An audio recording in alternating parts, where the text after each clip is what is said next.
আসসালামু আলাইকুম। Hello viewers, welcome back to my channel tasty tasty food and kitchen.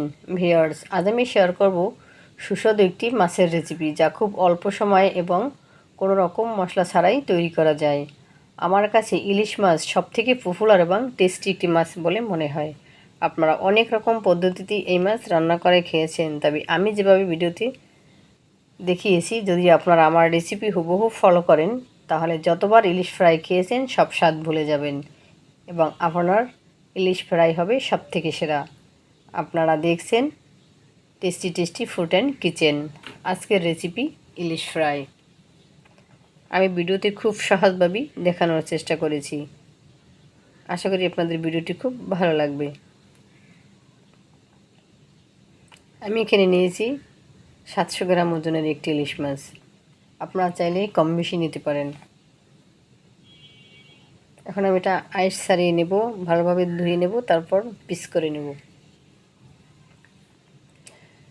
আমি ইলিশ মাছটাকে রেডি করে নিয়েছি। দেখুন, আমরা সাধারণত যেভাবে খেয়ে থাকি তার চেয়ে একটু ছোটো পিস করেছি, যেহেতু আমরা ফ্রাই করব। আর আমি ডিমগুলো নেইনি, যেহেতু এটা বেশি করে একটু ফ্রাই করব, ক্রিসপি ফ্রাই। আর ইলিশ মাছের ডিম ক্রিসপি ফ্রাই খেতে ভালো লাগে না, সেজন্য আমি নিইনি। আপনারা চাইলে নিতে পারেন। সে ডিম ফ্রাইয়ের আবার পদ্ধতি অন্যরকম। আমি এখানে দিয়ে দিয়েছি হাফ চা চামচ হলুদের গুঁড়া, 1 চা চামচ লাল মরিচের গুঁড়া, আর 1 চা চামচের একটু কম লবণ নিয়েছি। এখন এটা ভালোভাবে হাত দিয়ে মেখে নেব। এখানে চাইলে আপনারা লাল মরিচের গুঁড়োটা অ্যাভয়েড করতে পারেন, তাতে একটু টেস্টটা কম হবে। এভাবে ম্যারিনেট করে, মরিচের গুঁড়োটা ম্যারিনেট করে দিলে তার মাছের ভিতরে মরিচটা প্রবেশ করে আর ফ্রাইটা খেতে খুব ভালো লাগে।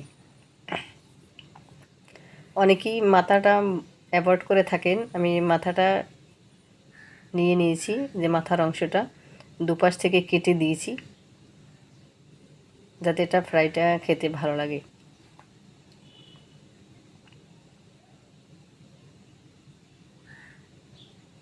এখন আমি রেস্টে রেখে দেবো 10 মিনিটের মতো।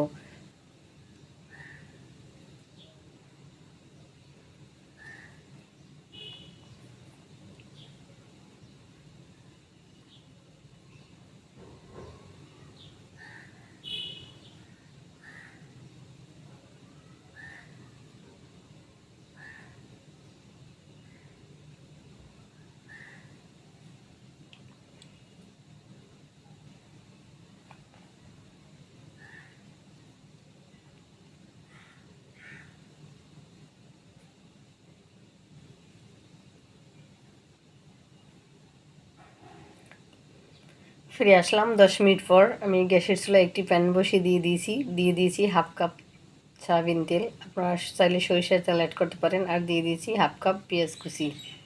এটা আমি ব্রাউন করে ভেজে নিয়েছি। এটা আমি কিন্তু চুলা বন্ধ করে দিয়েছি। যখনই দেখবেন ব্রাউন কালার হওয়ার আগেই চুলা বন্ধ করে দিবেন। এখন আমি পেঁয়াজ ভাজা তুলে নিচ্ছি। অ্যাড করে দিচ্ছি কিছু শুকনো মরিচ, এটাও ভেজে নেব। আর এটা আমি ভালোভাবে ধুয়ে নিয়েছি এবং মুছে নিয়েছি, একটু হালকা শুকিয়ে নিয়েছি। কারণ মরিচের অনেক সময় দেখা যায় শুকনো ময়লা ধুলোবালি থাকতে পারে, সেজন্য আপনি এটা ভালোভাবে ধুয়ে মুছে শুকিয়ে নেবেন এই মরিচটা, যেহেতু আমরা এই তেলেই মাছ ফ্রাই করব।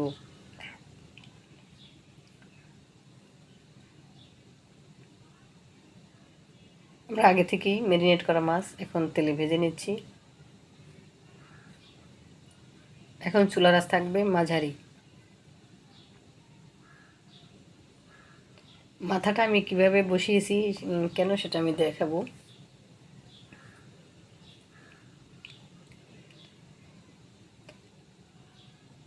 আরেকটু ভেজে নেব। এই যে দেখুন, এখন ব্রাউন কালার হওয়ার পর কিন্তু আমি মাথাটা সোজা করে দিয়েছি। এই যে মাথার অংশ যদি আপনি এভাবে ভেজে নেন তাহলে যে কোনো মাছের মাথাই খেতে পারবেন। অনেক সময় দেখা যায় মাছের মাথা কেউই খেতে চায় না, যেহেতু মাছের অংশটা সাদা থাকে, ওটা ভালোভাবে ফ্রাই হয় না, সেজন্য ইলিশ মাছের মাথাটা খাওয়া হয় না। এই জন্য আমি এটা নিয়ে নিয়েছি, যাতে আপনারা এটাও খেতে পারেন। এক পাশ ব্রাউন করে ভেজে নিয়েছি, এখন বাকি পাশটা ভেজে নেব।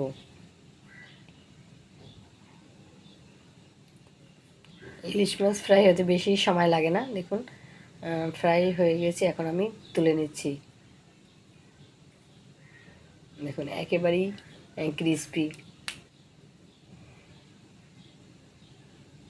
এটা এতটাই ক্রিসপি হয়েছে যে আপনার কাটা বাছার আর কোনো ঝামেলাই নেই। এটা যে কেউই অনায়াসে খেতে পারবে। এটা অসম্ভব টেস্টি একটা মাছ।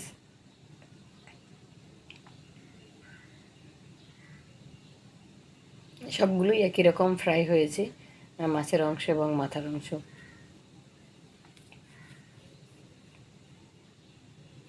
এই মাছ আপনারা গরম ভাতের সাথে এবং পোলাওয়ের সাথে খেতে পারবেন, চাইলে পানি ভাতের সাথেও খেতে পারবেন। যে গরম ভাত আর সাথে ইলিশ মাছ ভাজা, এর থেকে ভালো তরকারি আর কিছুই হতে পারে না আমি মনে করি। আপনার নিজের অজান্তেই যে আপনি কয় প্লেট ভাত খেয়ে ফেলবেন তার জানা নেই। আর সাথে যদি একটু এই মাছের তেল হয়, এই গরম ভাতে ইলিশ মাছের তেল দিয়েই অনেক ভাত খাওয়া যায়। তাহলে আপনারা চাইলে একবার ট্রাই করবেন, চাইলে না অবশ্যই একবার ট্রাই করবেন, দেখবেন যে কতটা ইজি এবং কতটা টেস্টি। এভাবে যদি ট্রাই না করেন তাহলে আপনারা অনেক মিস করবেন।